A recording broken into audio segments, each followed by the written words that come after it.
சமீபத்தில ஒரு நபர் என்னிட்ட வந்து சந்திக்கும்போது, இறைவனெல்லாம் நம்புறது இப்பலாம் நான் நம்புறதில்ல. இந்த மாரி என்னுடைய கணவருக்கு இந்த ஒரு நோய் வந்தது.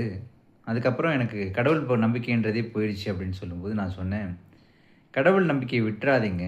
அந்த நம்பிக்கை தான் நம்மள கடைசி வரைக்கும் கூட வரும்." அப்படின்னு சொன்னேன். அப்போ அவங்கள்ட்ட நான் கேட்டது, "உங்களுக்கு பிடித்த கடவுள் யாரு?" அப்படின்னு கேட்டேன். "பெருமாள்" அப்படின்னு சொன்னாங்க. அப்ப நான் ராமாயணத்தில ஒரு வாக்கியம் இருக்கு. "சங்கடம் வஸ்தே வெங்கட்ரமணான்னு" தெலுங்குல சொல்லுவாங்க.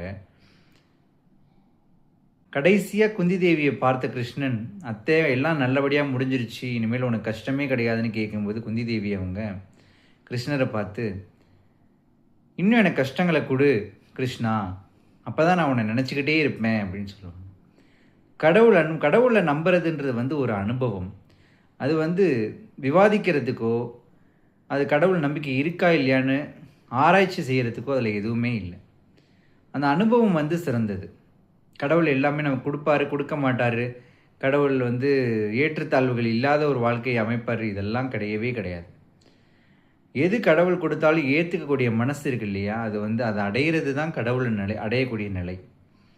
மெய்ப்பொருள், பரம்பொருள் இப்படின்னு நம்ம சொல்லக்கூடிய எல்லாமே வந்து அதை நோக்கி தான். அதுக்காக தான் இந்து மதம்னு ஒண்ணு உருவாக்கப்பட்டது. அதுக்கு தான் இஸ்லாம் மதம்னு ஒண்ணு உருவாக்கப்பட்டது. அதுக்கு தான் கிறிஸ்தவ மதம்னு ஒண்ணு உருவாக்கப்பட்டது. நமக்கு என்ன துன்பங்கள் நேர்ந்தாலும், இறைவனையும், தர்மத்தையும், நியாயத்தையும் நம்ம கைவிடக்கூடாது அப்படின்றத தான் இந்த எல்லா மதங்களும் போதிக்குது. ஆனா, கடவுளையே நான் மறுக்கிறேன் அப்படின்னு சொல்றது எந்த விதத்திலயும் ஏற்றுக்கொள்ளப்படாது. இப்போ உங்களுக்கு ஒரு உதாரணம் சொல்றேன் கேளுங்க. இப்போ நீங்க கடவுள் நம்பிக்கை இல்லாம இருந்துடுறீங்க. சரி. கடவுள மறுத்து மறுத்து பேசுறீங்க. சரி. உங்களுடைய குழந்தைக்கு பொறாமப்படக்கூடாது அப்படின்றத நீங்க எப்படி சொல்லிக் குடுப்பீங்க?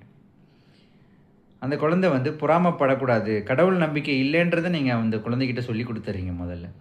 2வது பொறாமப்படக்கூடாது. பொறாமப்பட்டா தான் பொறாமப்படாம இருந்தா தான் நீ நல்லா வாழ முடியும்னு நீங்க சொல்ல வர்றீங்க. இப்போ பொறாமப்படுறாரு அப்படின்னா, கண்டிப்பா அவருடைய வாழ்க்கை அழிவை நோக்கி தான் போகும். இன்னொருத்தனுக்கு அது கிடைச்சிருச்சு அப்படின்னு சொல்லி பொறாமப்பட்டு அந்த வாழ்க்கை அழிவை நோக்கி தான் போகும். இதில எந்த ஒரு மாற்று கருத்தும் இல்ல. ஆனா, அத ஒரு குழந்தைக்கு நம்ம சொல்லிக் குடுக்க முடியுமா? அந்த குழந்தை என்ன சொல்லும்? பொறாமை இருந்தா தான்ப்பா நான் போய் அடைவேன். போட்டி போடுவேன். அப்பதான் எனக்கு அது கிடைக்கும். அப்படின்னு சொல்லி அந்த குழந்தை வந்து போட்டி போடுற முனைப்போட தான் போகும். இதே "அழுக்காறு அவா வெகுளி இன்னாச்சொல் இன்னான்கும் இழுக்கா என்றது அறம்" அப்படின்னு சொல்லி ஐயன் வள்ளுவன் சொல்லியிருக்கான்.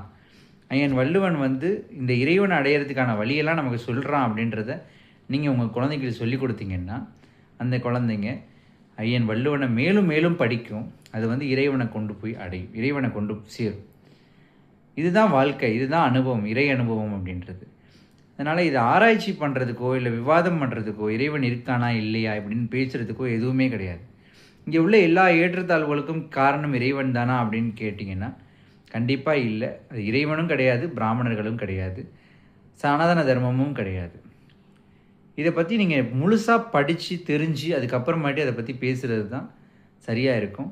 அது தெரியாம நம்ம வந்து கடவுள மறுப்போம் அப்படின்னு சொன்னா, அதனால ஏற்படக்கூடிய தீமை வந்து நமக்கு தானே தவிர, வேறு யாருக்கும் கிடையாது. கடவுளை ஏத்துக்கொண்டு இந்த சமுதாயத்தை நல்வழிப்படுத்துவது தான் நம்மளோட அனைவருடைய கடமை. நன்றி, வணக்கம்.